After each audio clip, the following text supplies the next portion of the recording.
Hello, everybody. Welcome back to another episode of Reality Is, where words do come to life. We do thank you for tuning in. We hope you are enjoying all the other videos that we have uploaded. I ask that you please subscribe to this YouTube channel. Leave your comments. Ask your question. Hit that notification bell so you too can know when new videos are being uploaded. So today, me and Linda are going to talk about the homeless Sounds good to me. and how they are treated, how they are not cared for, how they are looked over, How they are left behind. how they are left behind. And you know, the funny part to this conversation is that when I was working downtown, there was a lot of veterans that were homeless. Yeah. And that right there spoke volumes to me, because here is an individual who has took the time to serve their country and serve their country faithfully, and to leave service with an honorable discharge only to come home and be homeless. Yes, that is really sad. And they have programs for veterans, but why is it the veterans don't want to participate in the homeless programs? You have quite a few homeless veterans under the viaducts. You know what? I think most of that is because they don't get the proper care that they need.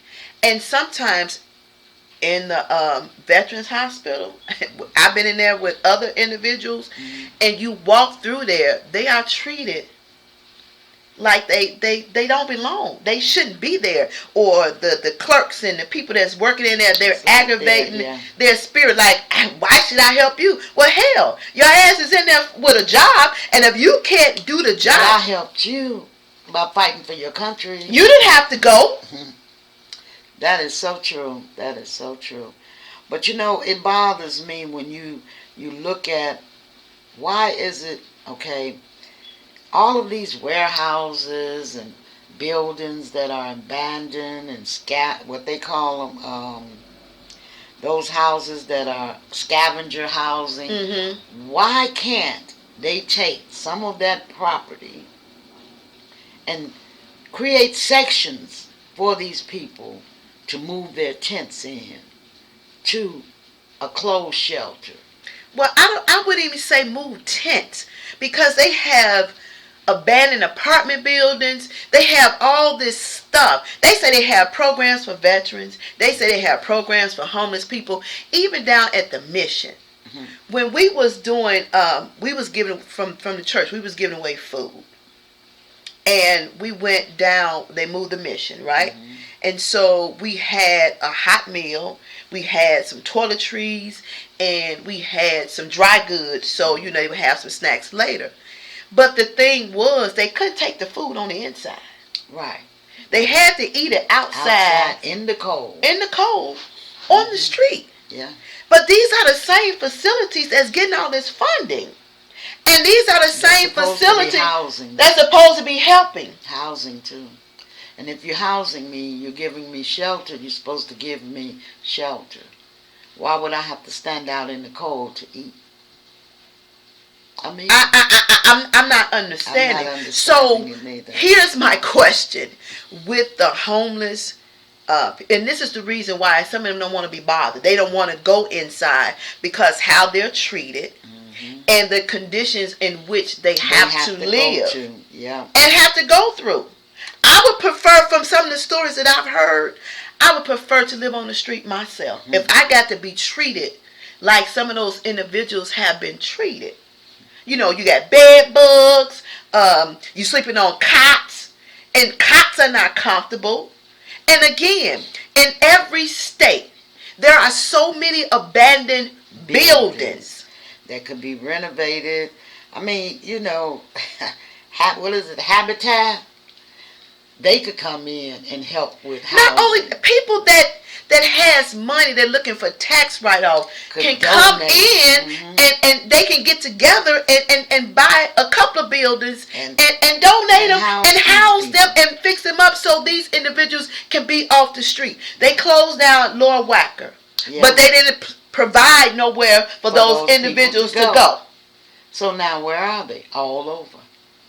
So they're just squatting where they can Wherever they to can. get out of the elements. And that's ridiculous. This is supposed to be the United States. And here is my problem with the United States. For every congressman, for every senator, for every mayor, for every governor that has the authority to make a difference. You all lobby for things. You all put in for things, but the things that you should talk about and the things that you should do, you don't do, including these doggone aldermen. Then for me, I want y'all to hear me real good. Then don't none of y'all asses deserve to hold no seats. Period. You don't. A 5-year-old can do better than what you all are doing. And we're at a point right now that we're sick and tired of being sick and tired. It is ridiculous. This country will feed money to other countries before they help the individuals that live on this soil right here. Yeah, that's the way it is. People can come from outside of this country and open up a business, but if I want to buy a house or get a business, I got to fill out 30 pieces of paper. And then they get tax breaks. You don't. Exactly. Unless you're seasoned. And then when you're seasoned, they don't want you to buy anymore. So you wonder how people end up in situations, and then you all think that individuals want to be homeless. People don't want to be homeless. They don't. Circumstances and situations happen. Life happens to people. And they end up in situations that they have no choice. It's either stay here and sink, or either I'll just give it up and go away. And it's too much of a mental strain that they kind of lose it for a minute. Yeah. They don't have no support system.